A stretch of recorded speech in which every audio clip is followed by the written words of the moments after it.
जी अस्सलाम वालेकुम। कल वाला निकालें section deceased individual.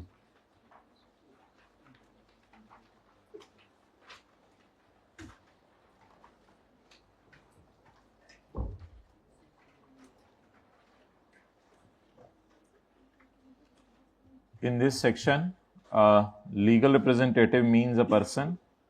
Legal representative एक ऐसा बंदा होता है जो who in law represents the estate of deceased person, जो deceased बंदे की जायदाद को रिप्रेजेंट करे। और दूसरे नंबर पर who intermeddles with the estate of the deceased, जो बिला वजह पंगे लेने की कोशिश करे मरे हुए की जायदाद से।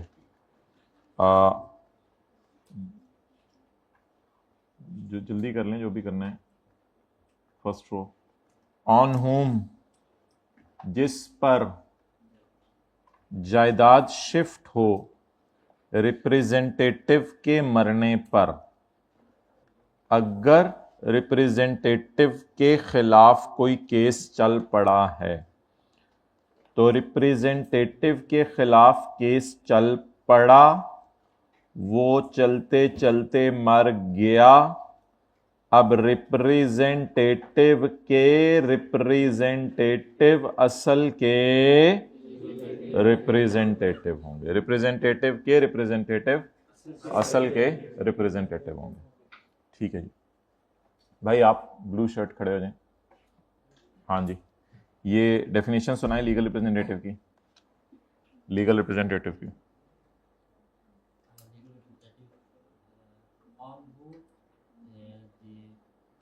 state of the diseased person shifts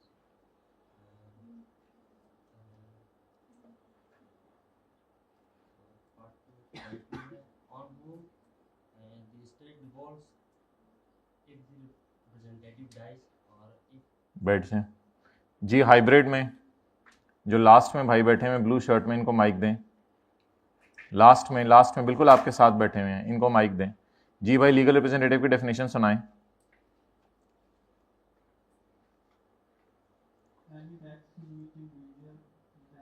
legal representative की डेफिनेशन मैंने पूछी है। खड़े हो जाएं, ये देख लें आप कितनी सीरियसनेस है स्टडीज की तरफ जी। Female students hybrid, second last row, mike पकड़ें। सेकंड लास्ट रो, माइक पकड़ें भाई। सेकंड लास्ट गिन के बता दो क्या होती है, जाओ जी। सुनाएं लीगल रिप्रेजेंटेटिव की डेफिनेशन।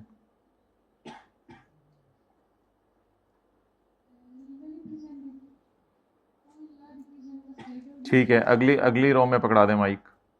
अगली रो जी, बताएं लीगल रिप्रेजेंटेटिव की डेफिनेशन। तीसरा पॉइंट इसका।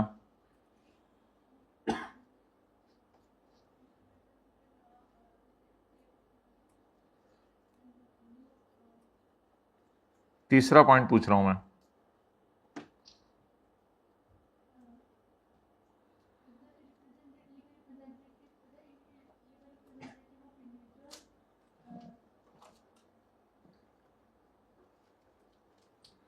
अब क्या किया जाए, अगली रो में पकड़ा दें जी। सुनाएं।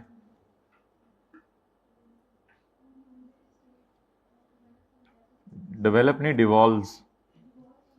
ठीक है, ओके, बंद कर दें। तो मेरे भाई ये पढ़ना पड़ेगा, ऐसे पढ़े बगैर तो गुजारा नहीं चलेगा। अगर आप लोग अभी भी याद नहीं करें तो पता नहीं कब याद करना शुरू करेंगे। आए आगे, ऑथर्स सेक्शन 89। कितने लोगों ने जरा सही तरीके से याद किया था? सही अगर किया तो हाथ खड़े कीजिएगा, ऐसे बिला वजह हाथ खड़े करने की जरूरत नहीं। कितने लोग आपसे पढ़ना शुरू कर देंगे? अब ये 6 दिन वाला कर लें, वरना फिर आगे वाले दिनों में बिल्कुल चांस नहीं मिलना। ये सीधी सीधी थ्योरी आती है, फिर वहां पे नंबर नहीं ले पाते आप। ऐसे ऐसे नहीं करना, पढ़ना भी है। बैठ जाएं भाई आप। अच्छा, किसी बंदे को भी खड़ा किया जाए तो पूरे सेशन के लिए सुन लें, 5 मिनट बाद खुद ही बैठ जाया करें। अब कई दफ़ा हाइब्रिड में भूल जाते हैं, एक दफ़ा एक बच्चा पौना घंटे खड़ा रहा था, तो कई दफ़ा भूल जाता है, खुद ही बैठ जाया करें। किसको भी खड़े किया जाए 5 मिनट के बाद बैठ जाए। ऑथर्स, ऑनलाइन वाले सारे खड़े हो जाएं जरा। सारे जो घरों में बैठे हैं लेक्चर ले लें, सारे खड़े हो जाएं। सारे भाई, आप भी, आप भी जल्दी जल्दी आप भी भाई, गुजरांवाला से भाई आप नहीं खड़े हो रहे, पत्तों की फैसलाबाद कराची, अब बैठ जाएं। ऑथर्स, ऑथर से क्या मुराद है?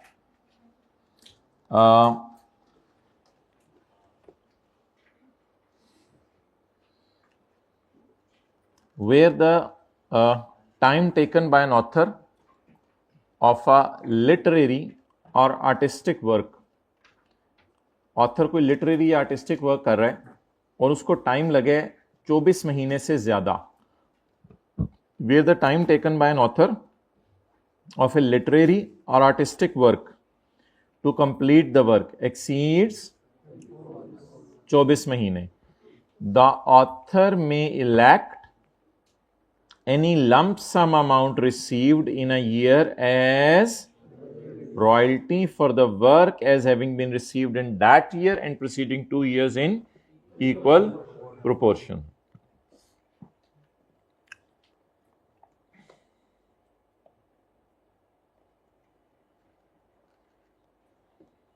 अच्छा जी, ये 2014 है,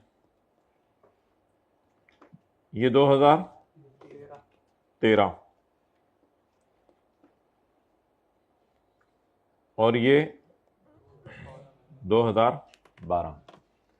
अब एक सवाल अराइज होगा कि एक ऑथर है, उसने किताब लिखी और किताब लिखने पे उसको 24 महीने से ज़्यादा अरसा लगा, यानी कि फिर वो किताब नहीं होगी, कोई शाहकार ही होगा कि उसको लिखने पे 24 महीने से, भाई ये 16 पे रखा करें, बच्चों की खैर है, उनको सर्दी लगे, टीचर का ख्याल रखें, ड्राइवर को मसला होगा तो फिर पैसेंजर परेशान होंगे। अच्छा, तो 2014 में उसने इस किताब से पैसे कमाए 6 मिलियन, 6 मिलियन। अब इसके पास दो ऑप्शंस अवेलेबल हैं, इसके पास दो ऑप्शंस अवेलेबल हैं। ऑप्शन नंबर 1 अवेलेबल है कि पूरे 6 मिलियन पर इसी साल टैक्स दे दे, और ऑप्शन नंबर 2 अवेलेबल है इस 6 मिलियन को 3 सालों में स्प्लिट करके गिराए। अब अगर वो 6 मिलियन सारे पर इसी साल टैक्स दे देगा,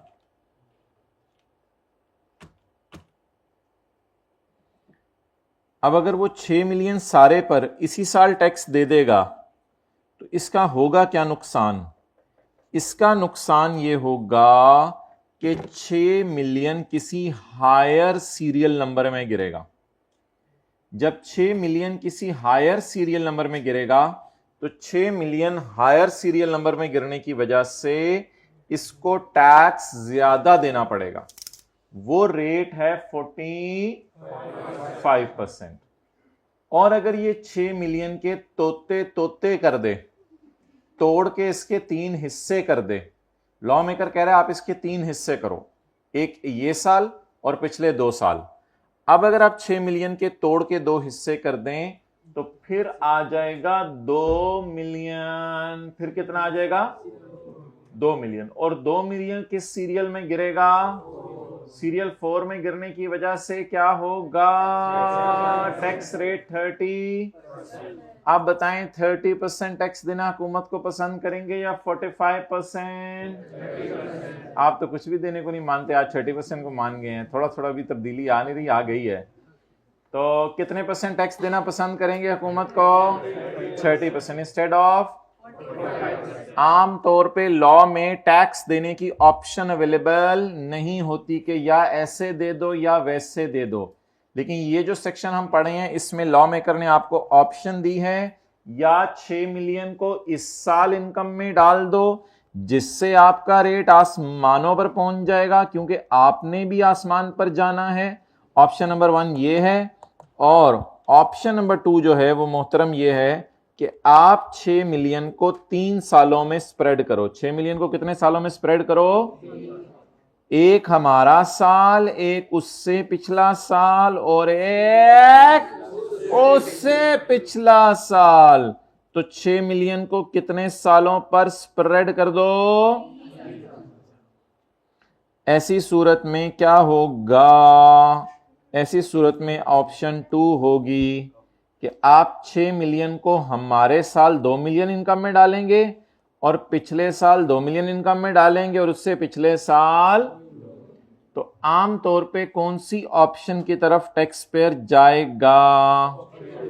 ऑप्शन 2 की तरफ। तो यहां पे ये नोट कर लें, फिर हम आगे चलते हैं। सफ़े के टॉप पे इतनी ज़्यादा जगह है कि आप जीरो काटा खेलने के बाद भी जगह बचा सकते हैं। टिक क्रॉस कहते हैं, आप लोग जल्दी करें जो भी करना है।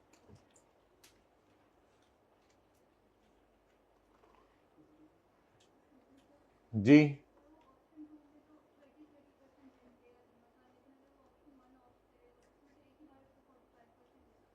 नहीं तो 30 90 तो नहीं होगा, वो अमाउंट भी तो 2 मिलियन है ना। 2 + 2 + 2 होना तो 6 मिलियन ही है। 6 मिलियन पे 30 लगना है, उधर 6 मिलियन पे 45 लगना है।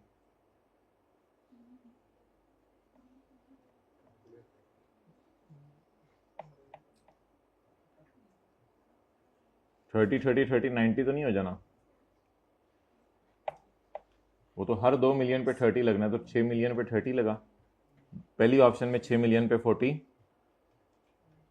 मैं बोल देता हूँ 45% लग रहा था। बॉल पॉइंट निकालो जरा मुंह से, अब फील करो कैसी है जिंदगी।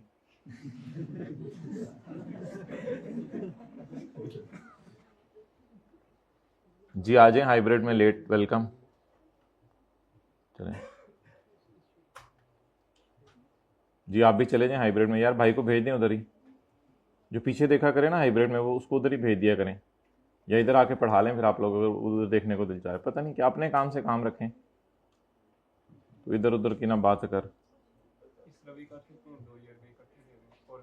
नहीं, इस तरह उस तरह नहीं कर सकते भाई, ये 2 ऑप्शन है, कोई तीसरी ऑप्शन नहीं है, ये हमारी वो मर्जी नहीं है, ठीक है भाई। ये दो ऑप्शन है, तो option 2 will be feasible.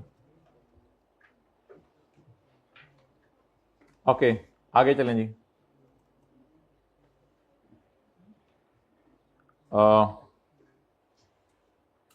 Example पढ़ें, ये बातें आप बाद में कर लीजिएगा ना, हाइब्रिड क्लास आखिरी रो, बातें बाद में कर लीजिएगा, पहले थोड़ा सा सीए कर लें। Mister Asif received a lump sum of 60 lakh. Mister Asif को लम सम कितने पैसे मिले? 60 lakh. As the author of a literary work in 2014। ये पैसे किस साल मिले? 2014 में। Asif took 5 years to complete this. ये बेनिफिट सिर्फ उस बंदे को मिलेगा जो बंदा 24 महीने से ज्यादा लगाए। ये देखिए, ये 2 बातें अलग हैं।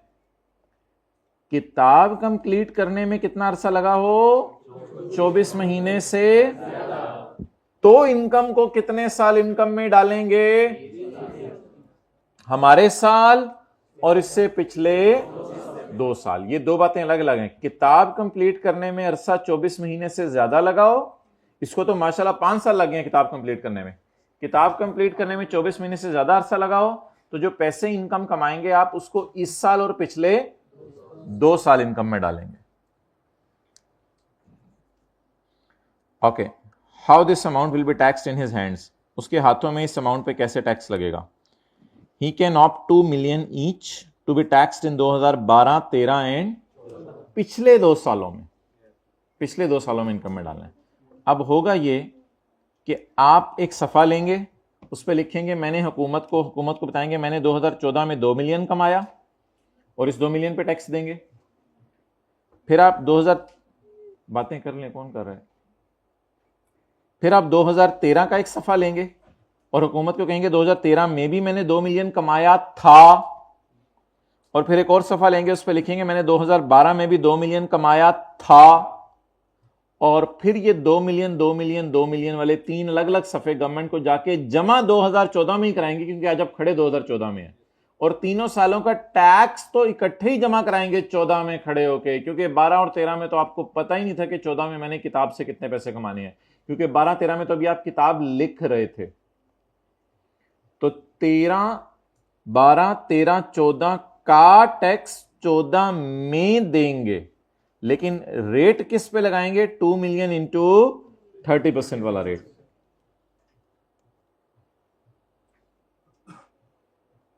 ही can opt for 2 million each. ये कौन बोल रहा है? मेरे से सवाल पूछे ना, किस रो से आवाज आ रही थी? He can opt 2 million each to be tax in 2012, 13 and 14। Okay आगे पढ़ें जी। अब अंग्रेज़ी पढ़नी है ज़रा, ये याद करनी पड़ेगी घर में जाकर, थोड़ा सा ये अंग्रेज़ी ज़रा याद करने वाली है, इतनी एकदम आसानी से याद नहीं हो जाएगी। सारी अंग्रेज़ी तो आसान होती है, लेकिन कभी कभी थोड़ी सी याद करने वाली भी अंग्रेज़ी आ जाती है। मेरे से पूछें सवाल, चिनमिन चिनमिन बंद कर दें। Where the time taken by an author of literary or to complete the work exceed 24 महीने से ज्यादा लगे तो क्या करें? The author may choose any lump sum amount, lump sum कितनी मिली है? 6 million. The author may choose any lump sum amount received in a year as royalty for the work as having been received in that year. Assume कर लो ये उस साल मिली है, यानी 2014 में, in that year as having been received in that year and preceding 2 years. Preceding का मतलब क्या है? पिछले 2 साल, in इक्वल प्रोपोर्शन। ये पैसे आपको किस प्रोपोर्शन में मिले हैं? मिला कितना? 6 मिलियन। 6 मिलियन के 3 इक्वल हिस्से बनाए, 2 मिलियन, 2 मिलियन और 2 मिलियन।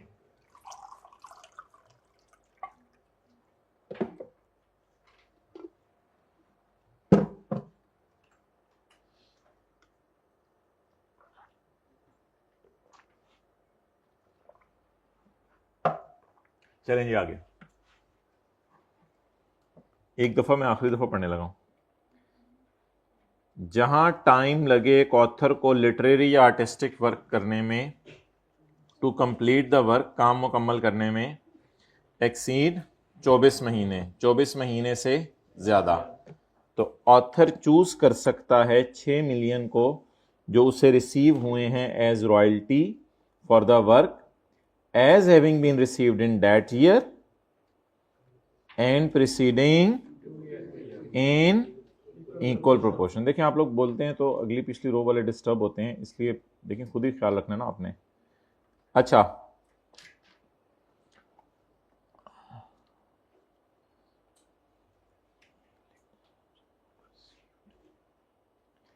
कई दफ़ा ना अंडरलाइन जो किया होता है ना मैंने, वो इसलिए किया होता है ताकि जो मेन बात है वो आपको समझ आ जाए। तो अंडरलाइन किया हुआ वाला ज़रा पढ़ें, समझ आ रहा है? जो अंडरलाइन किया हुआ है, हाईलाइट नहीं, जो किताब पे आपके अंडरलाइन हुआ है। May elect any lump sum amount receive in a tax. In a tax year हम क्यों पढ़े? अंडरलाइन नहीं हुआ, मैं कह रहा हूँ अंडरलाइन नहीं हुआ, पढ़ोगे। दूसरी क्लास के बच्चे बैठे हैं। अंडरलाइन का क्या मतलब होता है? अंडरलाइन का मतलब होता है नीचे लाइन लगी हुई है, अंडरलाइन। इस ये है अंडरलाइन, और ये भी है अंडरलाइन, और ये भी है अंडरलाइन। मैं कह रहा हूं अंडरलाइन किया हुआ पढ़े in a tax year. May elect any lump sum amount receive as having been received in that year and the preceding 2 tax years in equal proportion। तो कई दफा अंडरलाइन की हुई खाली बात पढ़ने से ज्यादा बेहतर बात समझ आ जाया करेगी। साथ वाले की तरफ मुस्कुरा के देखें, फिर आगे चलते हैं। दांत अंदर करके मुस्कुराया। इनकम ऑफ अगर आपके साथ माइनर बैठे तो उसके हाथ को पकड़ लें। माइनर चाइल्ड की डेफिनेशन पकड़ के डिसाइड कीजिएगा। Minor child is an individual, minor child अकेला होता है अंडर द एज ऑफ 18 वाले का हाथ पकड़ लें। जल्दी करें, जल्दी करें, जल्दी करें। इसके दिल में ख्वाहिश आ रही है कोई मेरा हाथ पकड़ ले। Minor child is an individual under the age of 18 at end of the tax year. 18 साल का कब हो? ये बातें क्यों हो रही हैं हाइब्रिड में? लास्ट रो में थोड़ा दूर होकर बैठ जाएं। अब हाइब्रिड लास्ट रो प्लीज, और थोड़ा सा। Minor child is an individual under the age of 18 at the end of tax year, जो साल के आखिरी दिन कितने साल का हो? 18 साल से कम का हो। He will be called as a minor child. मुन्नू से बच्चा। तैमूर नहीं होता था जो अगली गली में रहता था? वो जो क्रिकेट खेलते बहुत छक्के मारता था आपको, Taimur who is 13 years old has earned income from business of, आप उसे अंडर एस्टिमेट कर रहे थे, उसका कारोबार है 10 million, उसने इनकम कमाई है। Calculate the taxable income of Taimur, Taimur की टैक्सेबल इनकम निकालें, assuming business is acquired in, ये एज्यूम करें कि उसने बिजनेस किस में एक्वायर किया है, इनहेरिटेंस में। अच्छा, और ये एज्यूम करें कि business is not acquired in inheritance.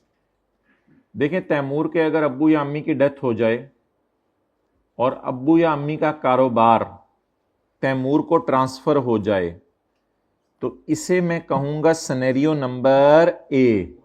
क्या सिनेरियो नंबर ए क्या है? Business is acquired in inheritance, business inheritance में इसको मिला है। अगर आपको बिजनेस मिले इनहेरिटेंस में, तो प्रोबेबली आपके अम्मी या अब्बू दोनों या दोनों में से कोई एक इस दुनिया से जा चुका है। इसलिए लॉ मेकर कह रहे कि तैमूर, चाहे तुम माइनर हो, स्टिल तुम अपनी इनकम पर खुद ही टैक्स जमा कराओ। तो तैमूर करेगा क्या? तैमूर टेबल खोलेगा, टेबल खोल के चेयर खोलेगा, नहीं, ये वाला टेबल खोलेगा और टेबल खोल के देखेगा कि मेरी इनकम 10 मिलियन से ज्यादा है, तो यहां पर आकर, यानी 5.6 मिलियन से ज्यादा है, तो यहां पर आकर इस सीरियल के मुताबिक ये टैक्स दे देगा। क्लियर? अच्छा, अगला सवाल, अगर बिजनेस इसको इनहेरिटेंस में मिले तो प्रोबेबली अम्मी या अब्बू में से कोई एक या दोनों जा चुके हैं। इसलिए बेहतर है कि तैमूर को अपने पांव पे खुद खड़ा करें, और लॉजिक पे याद रखें, अब इसको टैक्स क्या देना पड़ेगा? खुद देना पड़ेगा। तैमूर की इनकम कितनी हो जाएगी? 10 मिलियन। और अगर बिजनेस इनहेरिटेंस में नहीं मिला, बिजनेस इनहेरिटेंस में, बल्कि इसने खुद बिजनेस शुरू किया है, 7वीं 8वीं क्लास में ही इसको कुछ प्राइज मिलने शुरू हो गए थे, कुछ और चीजें, पैसे करते करते इसका इतना बिजनेस खड़ा हो गया कि इसने जो है वो पहले अंडे खरीदे, फिर उससे चूजे निकले, फिर मुर्गियां, फिर थोड़े अरसे बाद बकरियां, फिर ऊंट, और अब जहाज। तो उसके बाद जो है वो चलते चलते इसका कारोबार बहुत बड़ा हो गया। तो जी, और कोई मसला तो क्लास के बाद आ जाए। तो अब अगर बिजनेस इसको इनहेरिटेंस में नहीं मिला, business is not acquired in inheritance, business इसको इनहेरिटेंस में नहीं मिला, तो ऐसी सूरत में फिर अम्मी या अब्बू ये दोनों जिंदा हैं, तो ऐसी सूरत में फिर आप ऐसा करें, देखें अम्मी या अब्बू में से कौन बड़ा है। ये पता नहीं, आप लोगों के घरों में अब्बू बड़े होते होंगे, कई घरों में अम्मी भी बड़ी होती हैं। अम्मी या अब्बू में से कौन बड़ा है? दोनों को खड़े कर दें। ये जो है वो अब्बू खड़े हैं और ये जो है वो अम्मी खड़ी हैं। तो अब्बू या अम्मी में से कौन हाईएस्ट है? कौन हाईएस्ट लग रहा है? अम्मी। कौन हाईएस्ट लग रहा है? अम्मी। नहीं, ये नहीं देखना, ये देखना है अब्बू या अम्मी में से कमा कौन रहा है। किसी घरों में अब्बू ज्यादा कमा रहे होते हैं, किसी घर में अम्मी ज्यादा कमा रही होती हैं। तो अब्बू या अम्मी में से कौन ज्यादा कमा रहा है? जो ज्यादा कमा रहा है उसकी इनकम में ऐड कर दे। मिसाल के तौर पर, business is not acquired in inheritance में मैं एज्यूम करता हूं कि तैमूर तो कितना कमा रहा है? 10 मिलियन। अब्बू कमा रहे हैं 15 मिलियन, और अम्मी ने भी फुल जोर लगाया हुआ, दिन रात एक करके 18 घंटे ओवर टाइम लगा के 16 मिलियन, अब्बू को भी पीछे छोड़ गई। तो अब्बू ने कमाया है 15 मिलियन, अम्मी ने कमाया है 16 मिलियन। ठीक है, तो अम्मी को टाइम नहीं मिला, तैमूर की तरबियत भी नहीं हो पा रही। अच्छा, तो अब्बू ने कमाया 15 मिलियन, अम्मी ने कमाया 16 मिलियन। तो ऐसी सूरत के अंदर जो है दोनों में से हाईएस्ट कौन कमा रहा है? अब ऐसी सूरत में तैमूर की जो इनकम है 16 जमा 26 मिलियन पर अम्मी टैक्स देंगी। अब ये तैमूर की इनकम भी तैमूर से ले रही हूं, वो इनके घर का मामला है, उसमें हम इंटरफेयर नहीं करते। बस 26 मिलियन पे अम्मी ने टैक्स देना है। अब अम्मी के लिए वो हायर स्लैब सबसे आखिरी वाला जो है वो फॉल कर रहा होगा। तो ये थोड़ा सा मसला है। अगर इसके अब्बू अम्मी चले गए थे दोनों में से एक या कोई एक, और इसको इनहेरिटेंस में मिला, तो फिर ये रिलैक्स था, इसको सिर्फ 10 मिलियन पे टैक्स देना था। लेकिन अगर अब्बू या अम्मी, इसको इनहेरिटेंस में बिजनेस नहीं मिला और इसने खुद बिजनेस रन किया है, तो फिर लॉ मेकर कह रहा है तो जल्दी जल्दी बड़ा फनेखा बन रहा है, तो अब्बू या अम्मी की इनकम में तेरी इनकम डाली जाएगी और तुम दोनों की इनकम को आसमानों में लेके जाएंगे और फिर तुम इस पे ऊपर टैक्स दोगे। अब अम्मी किस पे टैक्स देंगी? 26। अब्बू अलग से टैक्स देंगे 15 मिलियन पे, वो मैंने डिस्कशन नहीं की। 10 million will be added, 10 will be added, वो मैंने ऐड करके आपको दिखा दिया, to the income of the parent, father और mother, with the highest taxable income. चलें नोट कर लें, छोटा सा अम्मी और अब्बू वाली बात, वन बाय वन सारे हमला कर दिया। फिर एक, हाँ हाँ जी, वो अम्मी दे देंगे, उससे लेके देंगे, उनके घर का मामला है।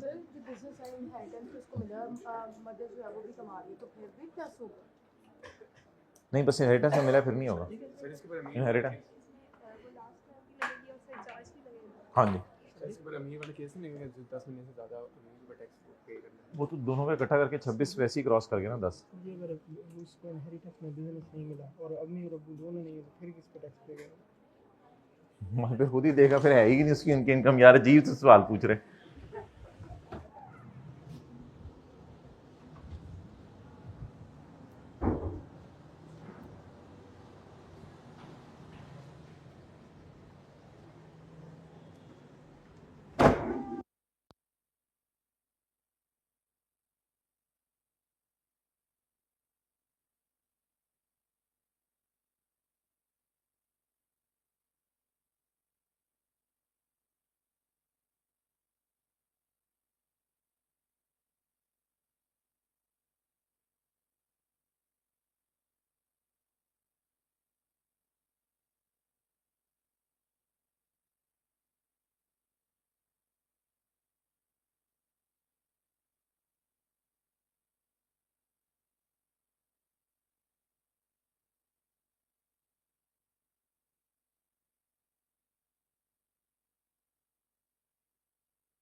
तो अगर बिजनेस इसको इनहेरिटेंस में मिला है तो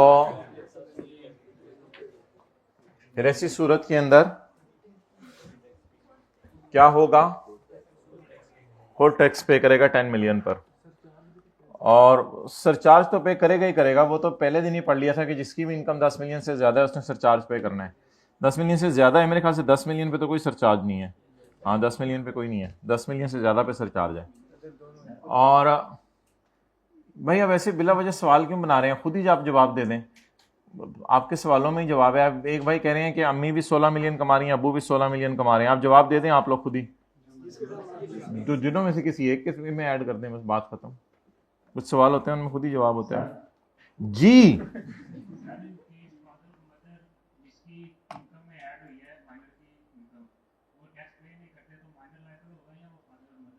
बस दोनों को ही पकड़ेंगे, वरना जेल में अम्मी को डर लगेगा बेटे के बगैर, बेटे को डर लगेगा अम्मी के बगैर। दोनों को ही पकड़ेंगे मेरे भाई, दोनों की मिली भगत है इसमें। Income from business of a minor child is taxable in the hands of parent who has highest height, who has highest height, who has highest taqwa, who has highest taxable income, जिसकी taxable income ज्यादा है। लेकिन ये rule नहीं लगाना highest वाला। कब? Above provision will if the business is acquired through, अगर बिजनेस इनहेरिटेंस में मिला है तो ऊपर वाला रूल नहीं लगेगा। अगर बिजनेस इनहेरिटेंस में मिला है तो ऊपर वाला रूल नहीं लगेगा। सर अगर हमने 9 मारी और बेटा 2 तो इसके ऊपर भी अमीरी वाला रूल लगेगा, फ्लैट टैक्स एडेड। भाई वो जो सरचार्ज है बस दोनों का मिला के फिर देखा जाएगा 10 मिलियन से ऊपर क्रॉस करा है या नहीं।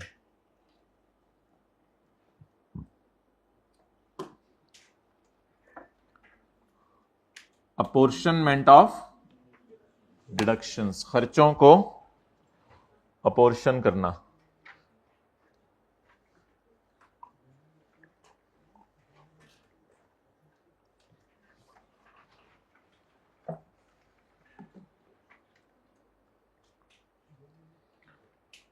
कभी जिंदगी के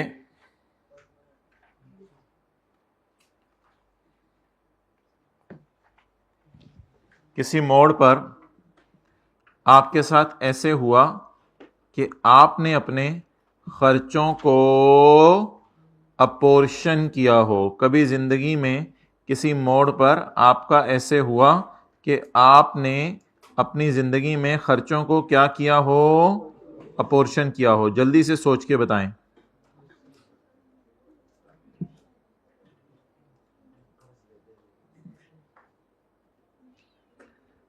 जल्दी बताएं।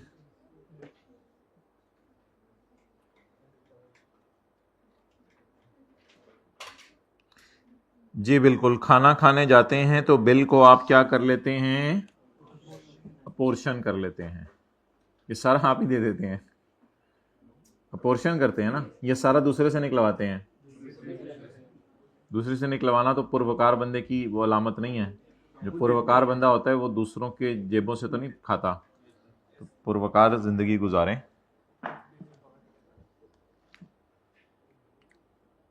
इसी तरह इनकम टैक्स में भी कभी कभी खर्चे क्या करने पड़ते हैं? अपोर्शन करने पड़ते हैं। बिफोर डिस्कसिंग दैट,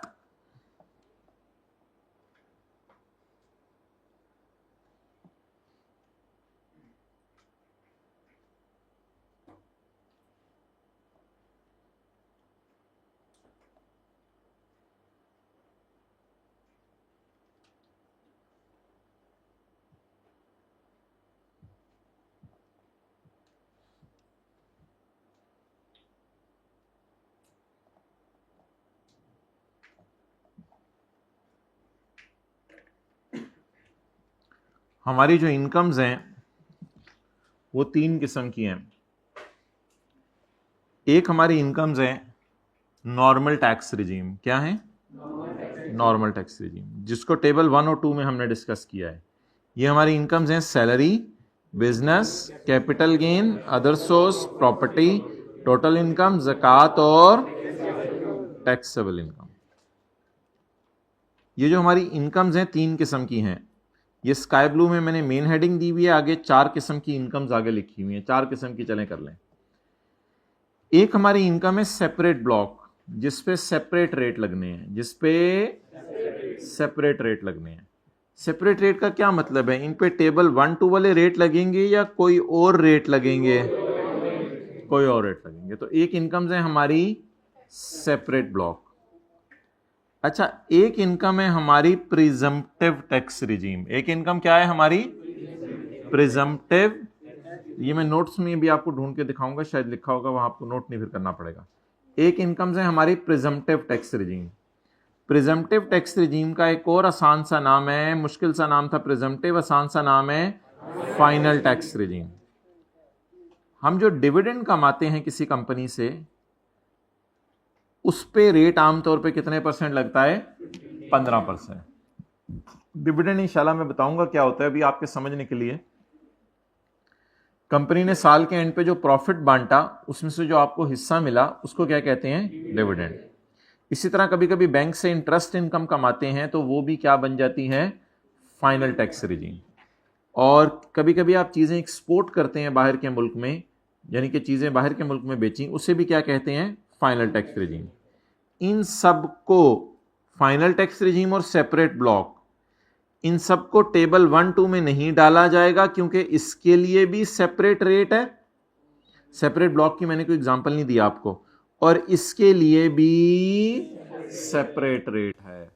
तो जिन इनकम्स के लिए अलग रेट हो, अच्छा अगला सवाल आपके जहन में आ सकता है कि आप कुछ इनकम्स को सेपरेट ब्लॉक क्यों कह रहे हैं, कुछ को फाइनल टैक्स रिजीम क्यों कह रहे हैं? ये आने वाले दिनों में हम पढ़ लेंगे कि इनको अलग अलग क्यों किया जा रहा है। लेकिन फिलहाल समझने के लिए बस एक बात याद रख लें कि इन हेड्स के ऊपर टेबल 1 और 2 लगना है, और डिविडेंड अगर आप कमाएंगे तो उस पर कितने % रेट लगना है? चाहे डिविडेंड 4 लाख रुपया कमाएं, चाहे 4 करोड़ रुपया कमाएं, चाहे 5 मिलियन 10 मिलियन से ज्यादा कमाएं, सिर्फ एक फ्लैट रेट लगेगा, एक ही रेट लगेगा, और वो कितने % है?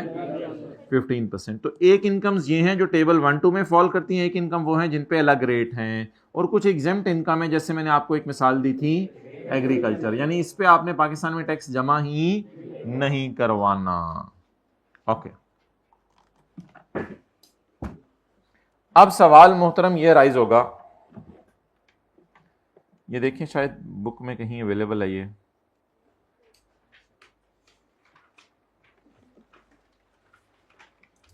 किस पेज पे है?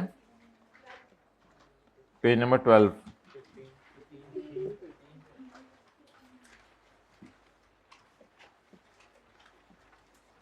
हाँ, यहां मैंने एग्जेम्प्ट इनकम नहीं डाली हुई। इनकम्स आपकी कौन सी हैं? Normal tax regime. कौन सी? निकाल लिया ये वाला पेज। नॉर्मल टैक्स रिजीम का मतलब है इन पे कैसे टैक्स देना है? नॉर्मल तरीके से। कैसे टैक्स देना है? नॉर्मल तरीके से। सैलरी, अच्छा नेट इनकम बेसिस क्यों कहते हैं इनको नेट इनकम? नेट इसलिए, पेज नंबर 15 है, नेट इसलिए कि इसमें से हमने खर्चे क्या करने होते हैं? माइनस करने होते हैं, इसलिए इसको क्या कहते हैं? Net income. आपको पता है ना, सेल होती है बिजनेस की, सेल में से खर्चे माइनस करते हैं, कल बताया था। Salary, capital gain, business property, other source, total income minus ज़कात इज, और फिर इनकम्स हैं सेपरेट ब्लॉक। कौन सी इनकम्स हैं? ये मैंने अभी कोई डिस्कस नहीं करा आपसे, इसको छोड़ें अभी, ये भी डिस्कशन का मकसद नहीं है। लेकिन different slab rates are available as compare to table 1 and 2। और इधर क्या होगा? टेबल तो याद है ना, वो जो टेबल थे हमने देखे थे, पेपर में दिए होंगे। प्रिजम्पटिव या फाइनल टैक्स रिजीम। कभी देखेंगे इसका नाम ग्रॉस इनकम बेसिस क्यों है। ये डब्बा डुब्बा पेशा कभी याद ना कीजिएगा, आने वाले दिनों में ऐसे ही आपको याद हो जाना। ये dividend, different rates are there in, बस बताने का मकसद ये था कि इनको नॉर्मल टैक्स रिजीम की इनकम्स कहा जाता है। इनकम्स तो ये भी हैं लेकिन नॉर्मल टैक्स रिजीम की नहीं है, इनको नॉर्मल टैक्स रिजीम की इनकम्स कहा जाता है। इनकम्स तो मेरे बाबू ये भी हैं लेकिन ये नॉर्मल टैक्स रिजीम की इनकम्स नहीं है, नहीं है, नहीं है। क्लियर? ओके,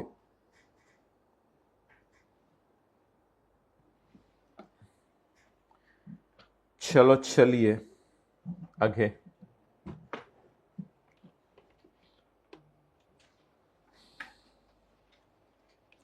काश के तेरे हार्ट में उतर जाए मेरी टॉक, काश के तेरे दिल में उतर जाए मेरी बात।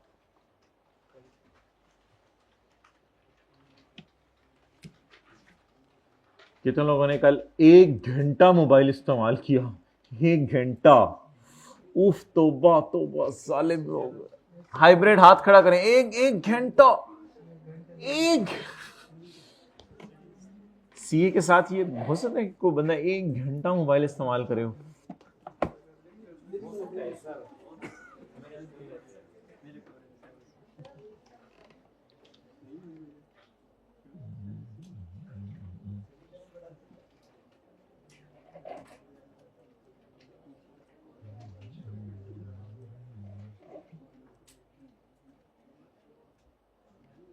भाई करने वाला नहीं तो 5 पेपर भी पास कर लिए थे, करने वाले 4 पेपर भी निकाल लेते हैं।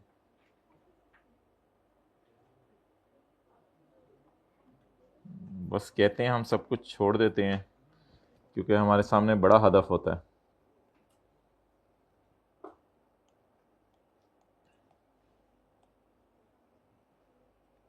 Where expenditure, where deduction and where allowance relate to derivation of more than one head of income, more than one head of income.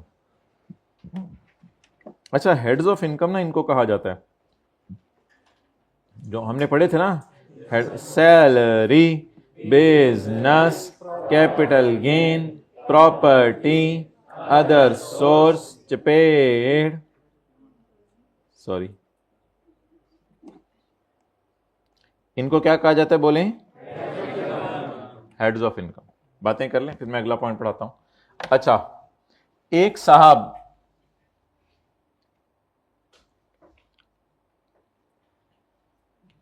Ground floor पर इनकम फ्रॉम बिजनेस कमा रहे हैं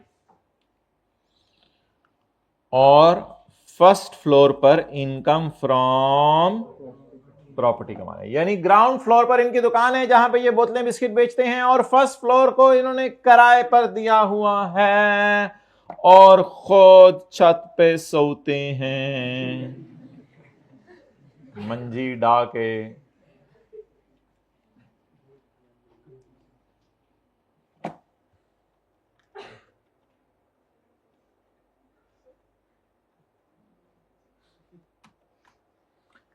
तो ग्राउंड फ्लोर पे ये कमा रहे हैं इनकम फ्रॉम बिजनेस और फर्स्ट फ्लोर पे क्या कमा रहे हैं?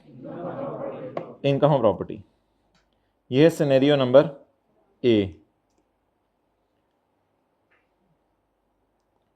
अब इनको जो बिजली का बिल आएगा, बिजली का बिल आएगा, तो सवाल क्या राइज होगा कि दुकान पर कितना बिल खर्च हुआ और इनकम फ्रॉम प्रॉपर्टी कमाने के लिए कितना बिल खर्च हुआ। तो अब इस बिल को क्या करना पड़ेगा? इस बिल को क्या करना पड़ेगा? मिसाल के तौर पर मैं कहता हूं 1 लाख बिल आया। अब आपको कोई ना कोई मुनासिब बेसिस सोचनी पड़ेगी कि 1 लाख बिल में से शायद 80,000 बिल जो है मेरी दुकान का बन रहा है, क्योंकि इस पे दिन रात एसी चल रहे हैं, 24/7 दुकान खुली है। रात को 3 बजे किसी का जो है वो कैंडी बिस्किट खाने का दिल चाहे तो हमारे पास आए, हम उसको बिठा के कैंडी बिस्किट खिलाएंगे। और ये जो घर इसने किराए पे दिया हुआ है, इसमें जो किराएदार है वो भी माशाल्लाह बहुत जो है वो मलंग किस्म का बंदा है। कभी आता है सीधे हाथ से, वो कभी आता है कभी नहीं आता, कभी कुछ होता है कभी कुछ होता है, तो वो कभी कभी इस्तेमाल करता है घर, कभी आता है। तो इधर बहुत कम बिजली इस्तेमाल हो रही है और इधर अन्नी बिजली इस्तेमाल हो रही है। तो हो सकता है अगर बिल लाख रुपए है तो वो कहे 80,000 मेरी दुकान का बिल है और 20,000 मेरी जो मैंने घर किराए पे दिया हुआ है उसको मैं अपोर्शन कर रहा हूं। ठीक है, ऊपर इसने सोलर लगाया हुआ है, इसकी टेंशन ना लेके, ये ऊपर खुद कैसे रह रहा है। अच्छा, वेयर एक्सपेंडिचर और डिडक्शन, एक्सपेंडिचर डिडक्शन है ना बिजली का बिल, और क्या आंखें खोल के क्लास लेनी होती है। एक्सपेंडिचर डिडक्शन खर्चा ही होता है ना। Where expenditure deduction and allowances, allowances भी हम देखेंगे कभी आने वाले दिनों में क्या होते हैं। रिलेट्स टू, सब कुछ ही आने वाले दिनों में देखना, तो आने वाले दिन ही आने दें फिर। And allowances relates to common of more then 1 head of income. 1 head of income हमारा बिजनेस है, 1 हेड ऑफ इनकम हमारा ए बी को छोड़े, बी को छोड़े, थले आए। द खर्चा, the deduction, the allowance shall be थोड़ो थोड़ो तोड़ो, तोड़ दो खर्चे को, तकसीम कर दो, तकसीम कर दो। ठीक है, छोड़ो चिन्ह को अपनी, इधर देखो।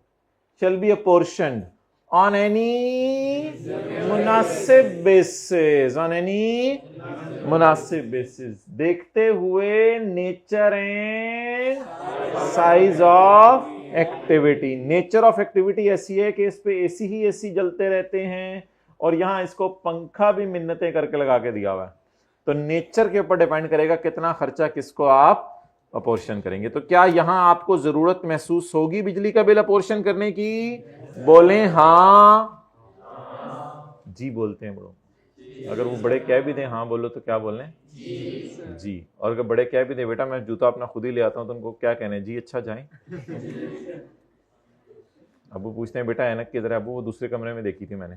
और कुछ बच्चे होते हैं अबू ये ले। फर्क है ना, जमीन आसमान का फर्क। Okay, point number B.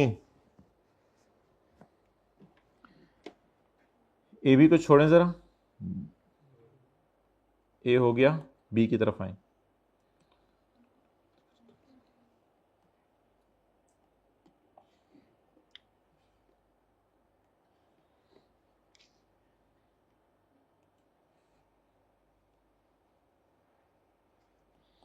Ground floor पर आप इनकम फ्रॉम बिजनेस कमा रहे हैं और फर्स्ट फ्लोर पर आप खुद रह रहे हैं।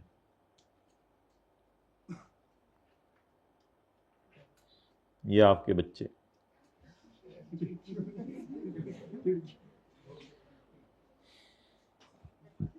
ये आपकी बीवी आपका इंतजार कर रही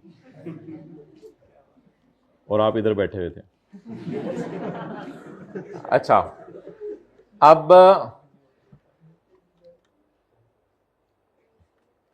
सवाल ये अराइज होगा, देखिए कितनी पुरसुकून जिंदगी गुजार रहे होंगे और कितनी मोहब्बतें होंगी आपस में और कितना सब्र होगा इन लोगों के अंदर कि शोहर अभी आया नहीं और बच्चे भी सारे इंतजार में बैठे हैं, बीवी भी इंतजार में बैठी है। क्या मोहब्बत होगी। तो घर के अंदर ना आपने ज़िंदगी में याद रखिएगा नरमी इख्तियार करनी है। नरमी इख्तियार करेंगे ना तो आपके बीवी बच्चे आपका इंतज़ार कर रहे हुआ करेंगे, और अगर सख्ती इख्तियार करेंगे तो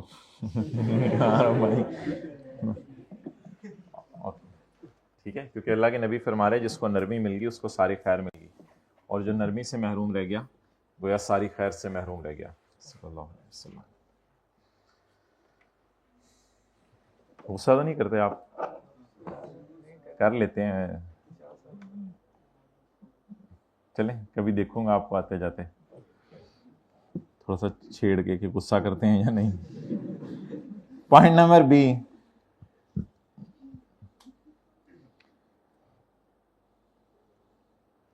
ऐसा हो सकता है कोई जोर से आके आपके मोटरसाइकिल पे कोई मोटरसाइकिल अपना मारे और आप उससे प्यार से पूछें भाई आपके मोटरसाइकिल को तो कुछ नहीं हुआ।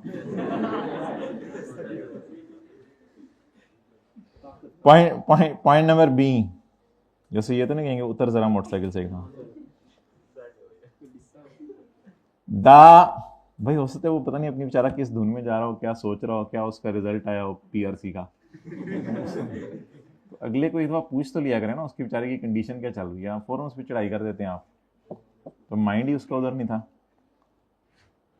The derivation of income chargeable to tax under a head of income. असल में ये बातें होनी ना जरूरी है। कुछ लोग कहते हैं ये बातें होनी नहीं, ये बातें होने जरूरी हैं, वरना आप लोग की इन चीज़ों को सोच सोच के ना अपनी पढ़ाई से भी डिट्रैक हो जाते हैं।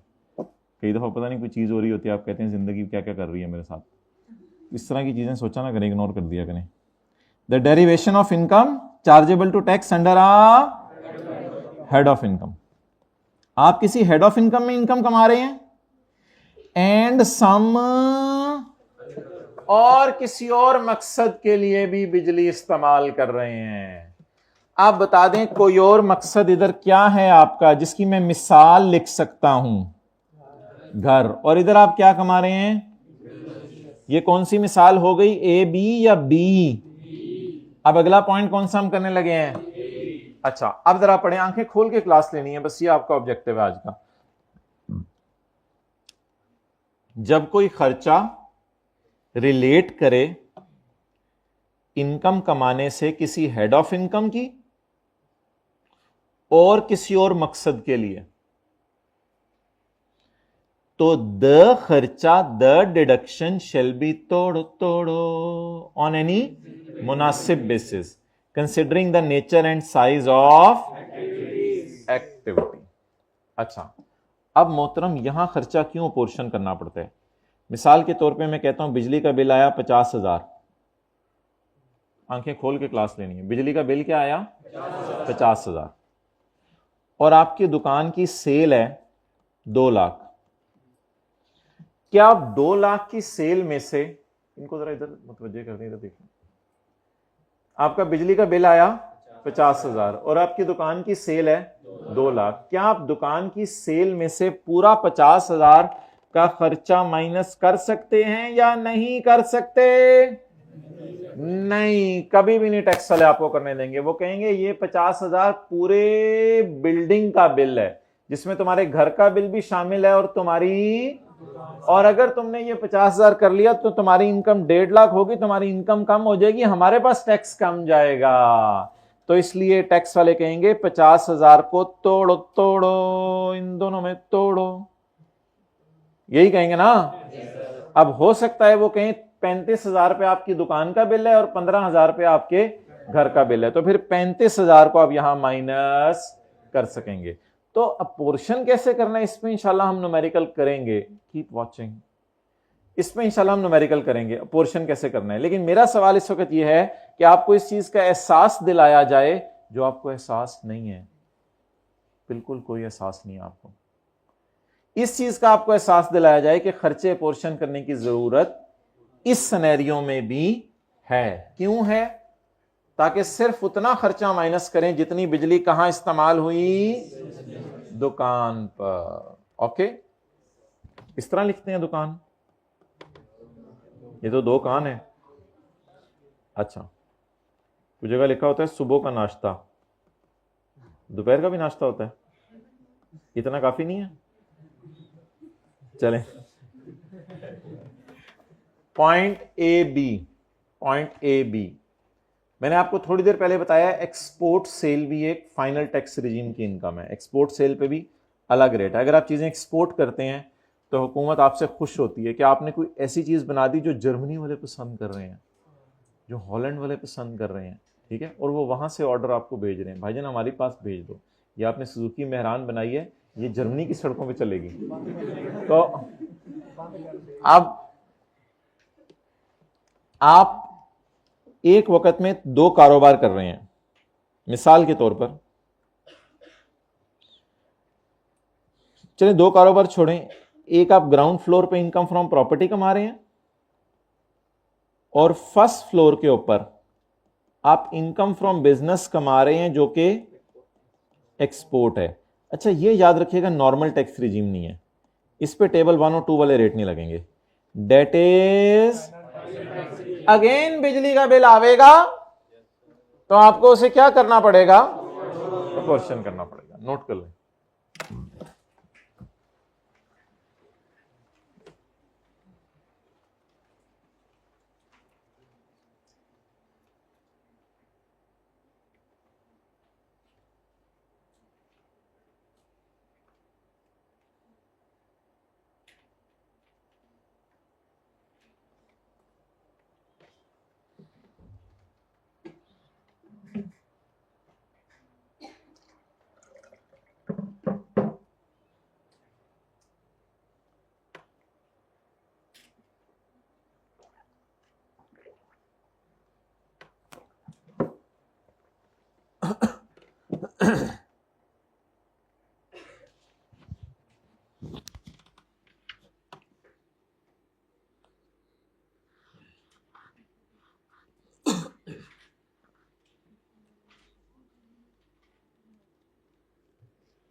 ओके,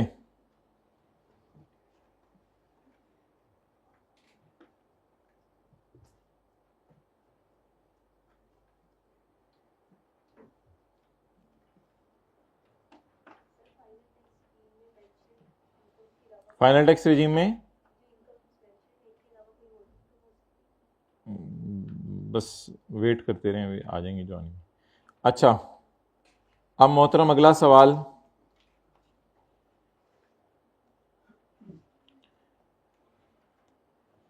इसको नॉर्मल टैक्स रिजीम की इनकम भी कहते हैं और इसके लिए टैक्सेबल इनकम का लफ्ज भी यूज होता है। अच्छा, ये जो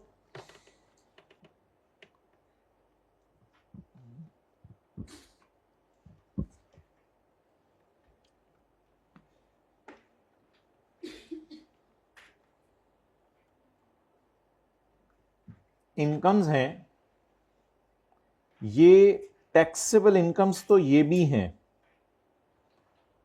टैक्सेबल इनकम्स तो ये भी हैं, टैक्सेबल, इन पे टैक्स लगना है, टैक्सेबल, इन पे टैक्स लगना है, तो टैक्सेबल तो ये भी हैं, टैक्सेबल तो ये भी हैं। लेकिन सवाल ये अराइज होता है कि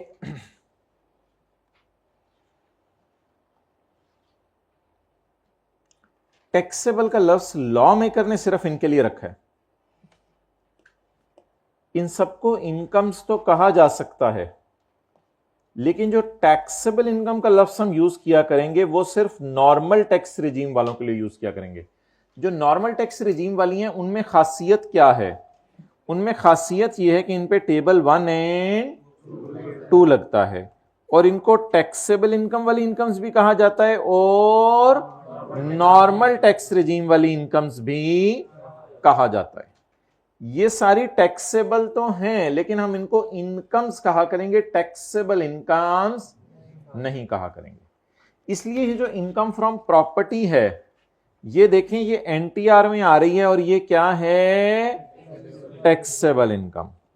लेकिन जो एक्सपोर्ट सेल है वो इनकम फ्रॉम बिजनेस तो मैं इसे कह रहा हूं, लेकिन फिर भी ये यहां फॉल नहीं करेगी। ये ऐसी इनकम फ्रॉम बिजनेस है जो यहां फॉल करेगी, जिसे मैं क्या कह सकता हूं? बोले, एक्सपोर्ट सेल्स। असल में एक्सपोर्ट सेल्स आपके सिलेबस में है नहीं कहीं इतनी ज्यादा, इसलिए मैंने यहां भी एग्जांपल में नहीं डाली हुई, लेकिन अगर आप डालना चाहे तो डाल सकते हैं, कोई ऐसी वो बात नहीं कि ना डालें। एक्सपोर्ट सेल भी एक इनकम फ्रॉम बिजनेस है। तो मैं ग्राउंड फ्लोर पर घर किराए पे दिया हुआ है और फर्स्ट फ्लोर पर एक्सपोर्ट कर रहा हूं चीजें, यानी जो चीजें बना रहा हूं वो ग्लव्स हैं और ग्लव्स बना के बाहर के मुल्कों में क्या कर रहा हूं? एक्सपोर्ट कर रहा हूं। तो ये मैं टैक्सेबल इनकम कमा रहा हूं या सिर्फ इनकम कमा रहा हूं? सिर्फ इनकम कमा रहा हूं। और इस इनकम का नाम क्या है? फाइनल टैक्स रिजीम की इनकम। अब ये सारी बहस के बाद ट्राई करते हैं पॉइंट ए बी क्या हमें समझ आवे या ना आवे। कमाना ऑफ इनकम, मैं इनकम कमा रहा हूं comprising of taxable income, comprising of taxable income and income falling under final tax regime. जैसे एक्सपोर्ट सेल्स,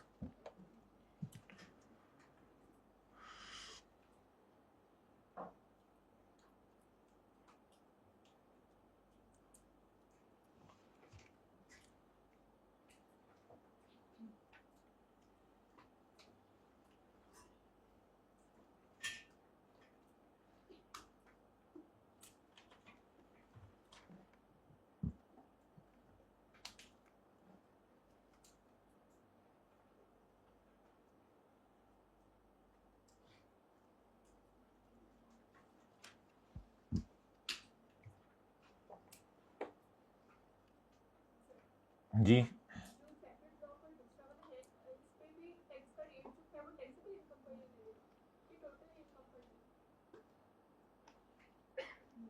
सेपरेट ब्लॉक को कभी डिस्कस करेंगे जब आएगा तो।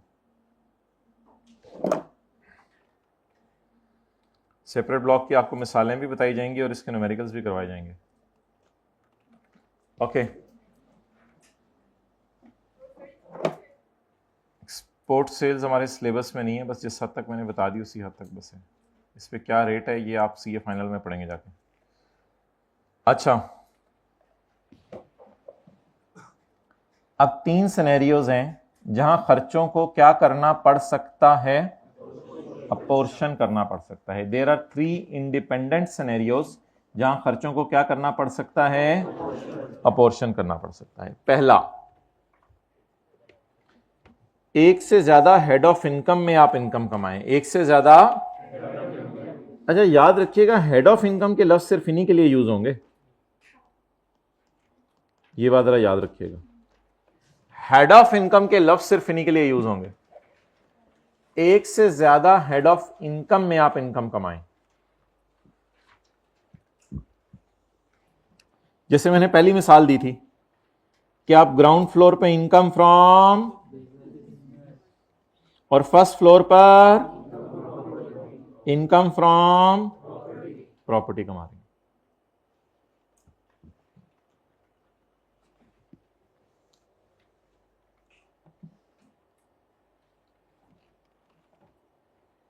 अच्छा आगे चलें जी।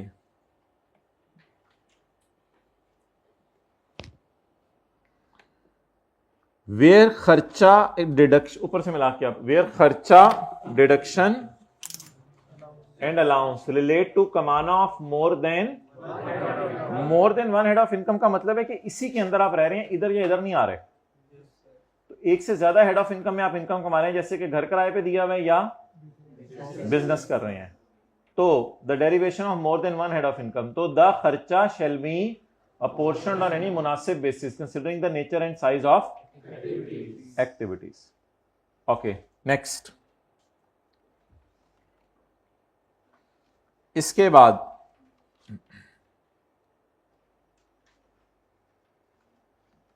अगला सवाल, आप इनकम कमा रहे हैं comprising of 2 things. Number 1, taxable income भी कमा रहे हैं और income following under final tax regime भी कमा रहे हैं। आप टैक्सेबल इनकम भी कमा रहे हैं और income following under final tax regime भी कमा रहे हैं। इसकी मिसाल ये है कि मिसाल के तौर पे आप ग्राउंड फ्लोर पे इनकम फ्रॉम प्रॉपर्टी कमा रहे हैं और फर्स्ट फ्लोर पे आप एक्सपोर्ट सेल कर रहे हैं। तो आप टैक्सेबल इनकम भी कमा रहे हैं और इनकम फॉलोइंग अंडर, या आप कमा रहे हैं किसी हेड ऑफ इनकम में इनकम। अब हेड ऑफ इनकम का लफ्ज मैंने आपको लिखवा दिया, वो इन्हीं के लिए यूज होता है। तो इसके लिए 3 बातें हैं खास। इसे नॉर्मल रिजीम कहते हैं, इनका नाम हेड्स ऑफ इनकम है और इसके टोटल में से ज़कात माइनस कर दें तो इसका नाम, ये सारी इनकम्स तो हैं, टैक्सेबल भी हैं, लेकिन इनके लिए टैक्सेबल का लफ्ज यूज, क्योंकि इनके लिए अलग रेट्स अवेलेबल हैं। Common of income under head of income and for some other. इन तीनों सूरतों में क्या करना है? जो मेन बात है जिसको मैं अगर अंडरलाइन कर दूं, द खर्चा शैल बी, सबसे मेन बात जिसको मैं अंडरलाइन कर दूं, अगर आप भी अंडरलाइन कर लें, मेन सेक्शन की थीम ये है, द खर्चा शैल बी। ये सबसे मेन चीज है जो लिखनी है। यहां खर्चे को क्या किया जाएगा? अपोर्शन किया जाएगा।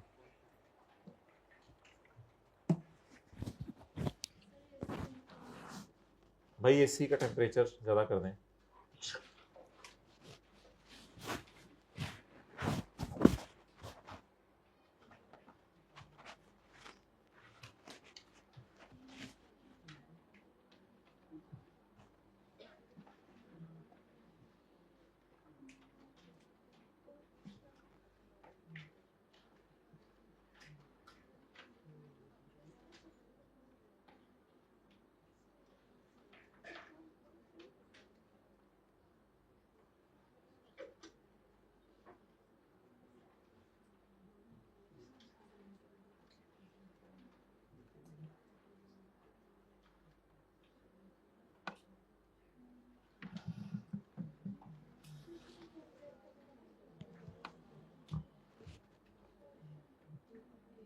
Okay, come on next page.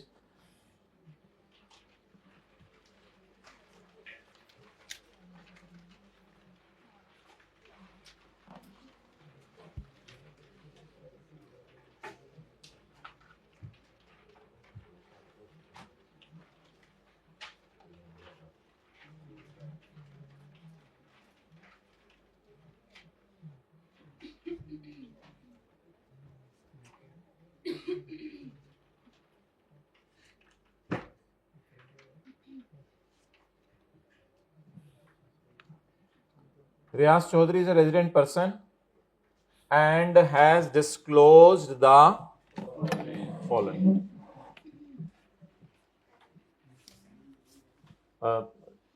कौन सा वाला करना है? एसी का टेम्परेचर कम, इस वाले का कम कर दें।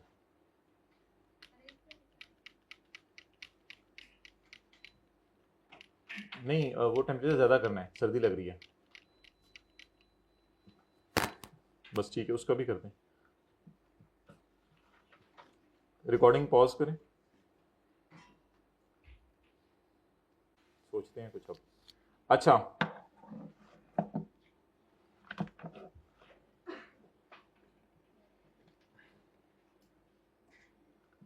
Question number 1, Mister Riyaz Chaudhary, resident person has disclose the following. उसने आपको ये इंफॉर्मेशन डिस्क्लोज की है। कह रहे सेल है पाकिस्तान शॉप की 3 लाख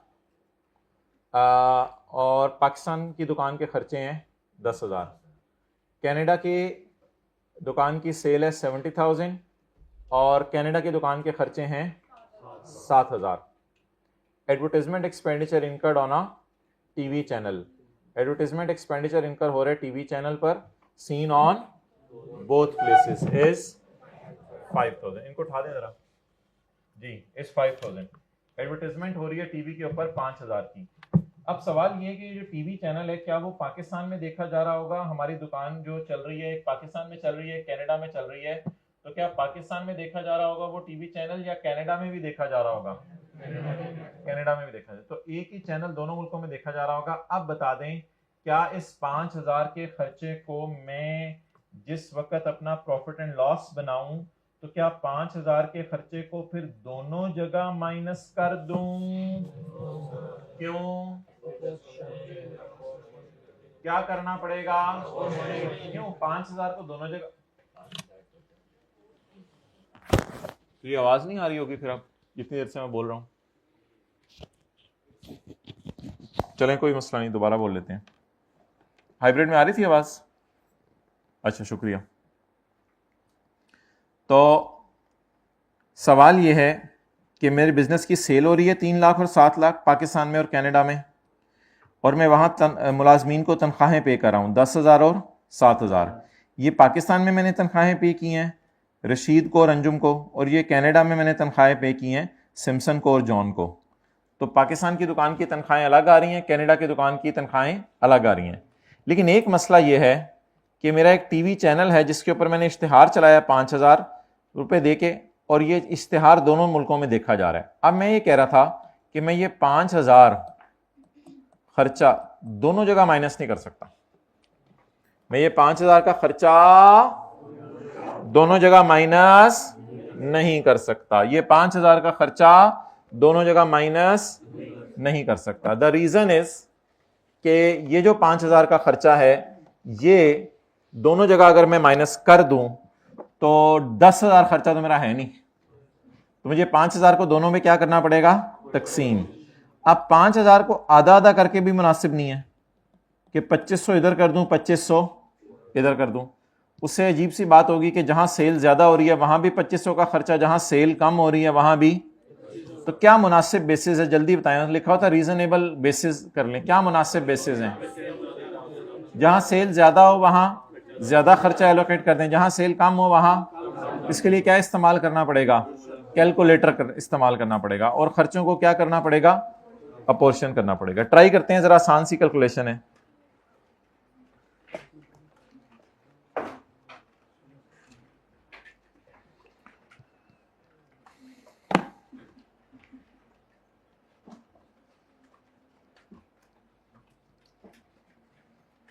हाँ जी, हो आप? चलें आ जाए, बैठे। शुक्रिया टाइम ज़ाया करने। पहले मैं लिखता हूं इनकम फ्रॉम बिजनेस। कौन सी income? Pakistan source income. Sale 3 lakh, खर्चे 10,000। सेल 3 लाख और खर्चे 10,000। अच्छा, income from business, foreign source income, बाद में नोट कीजिएगा। सेल और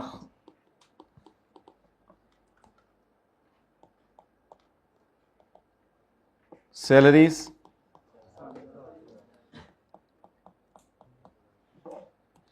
अब कौन सा खर्चा माइनस करूं? एडवर्टाइजमेंट। जी, खर्चा कितना है? खर्चा कितना है? डिवाइड 3 लाख जमा, ये 3 लाख जमा 7 लाख क्या है? डिनोमिनेटर। अब मुझे कौन सा रेटर चाहिए? न्यूमरेटर। इधर भी क्या लिखूं? डिनोमिनेटर 3 लाख और ये 10 लाख भी लिखा जा सकता है। मल्टीप्लाई किससे कर दूं? और इधर मल्टीप्लाई, ताकि जिसकी ज्यादा सेल हो उसको, आप बोलें 1500।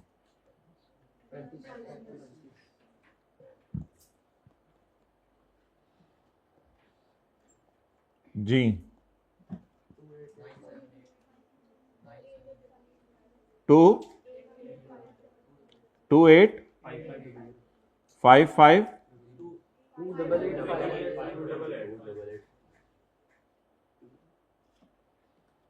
288 500 और अच्छा, इनको डब्बे में इस तरह लेना चाहिए वैसे हमें, और इसको क्लोज नहीं करना चाहिए।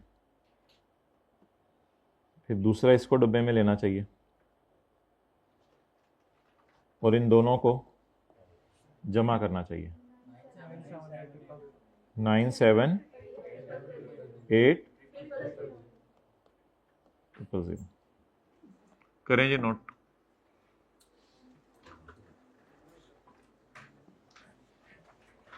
खर्चे को क्या किया हमने? जो नोट्स पे नोट हुआ वो ऑलरेडी सॉल्यूशन, तो उसको उधर कर लिया करें।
ओके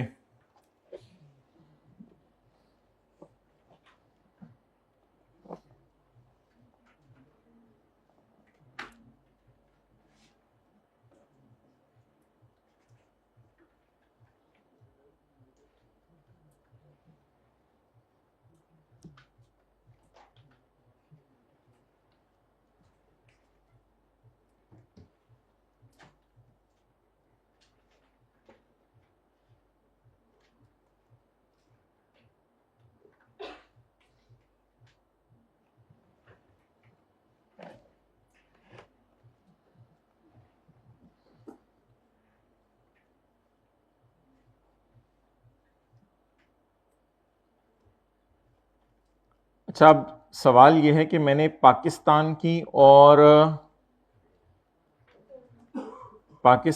और फॉरेन इनकम, ये दोनों की दोनों, जागते रहना भाइयों, ये पाकिस्तान की और फॉरेन इनकम, ये दोनों की दोनों मैंने जमा क्यों कर दी हैं? क्योंकि बंदे के साथ क्या लिखा हुआ है? Resident person. बंदे के साथ क्या लिखा हुआ है? Resident person.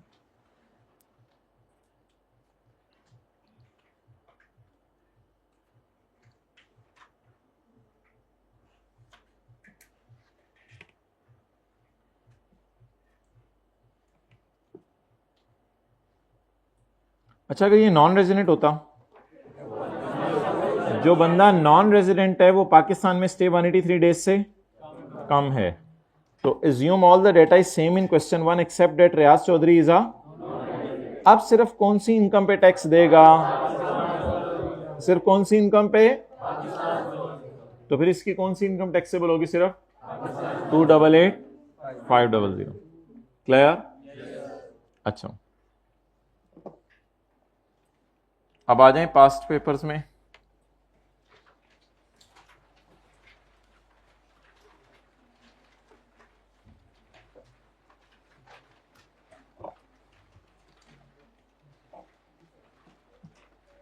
सेवन बी आपने करना है घर में।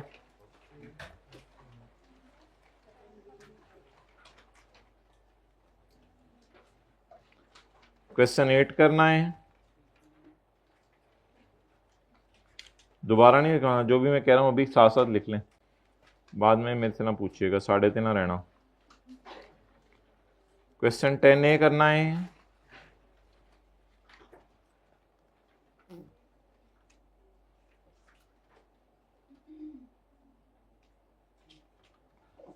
पंद्रह करना है। 15 कहते हैं अंग्रेज इसको। 16 करना है। 16 हो जाएगा। 19 करना है। 19 कर लेंगे। 19 वी मैंने तो नहीं करने को कहा। 21 कर लेंगे। 21 22 कर लेंगे। 22 ये सारे देख लेंगे क्या जवाब देना है, या लिख लिख के करेंगे? Are you people serious? Are you people in your senses? Are you people awake? Yes, nice guys. 23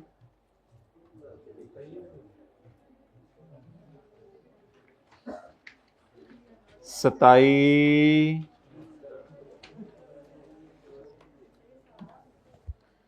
नहीं, सारा क्लास वर्क है। ले जाएं साथ वाले को टिल फर्दर ऑर्डर्स।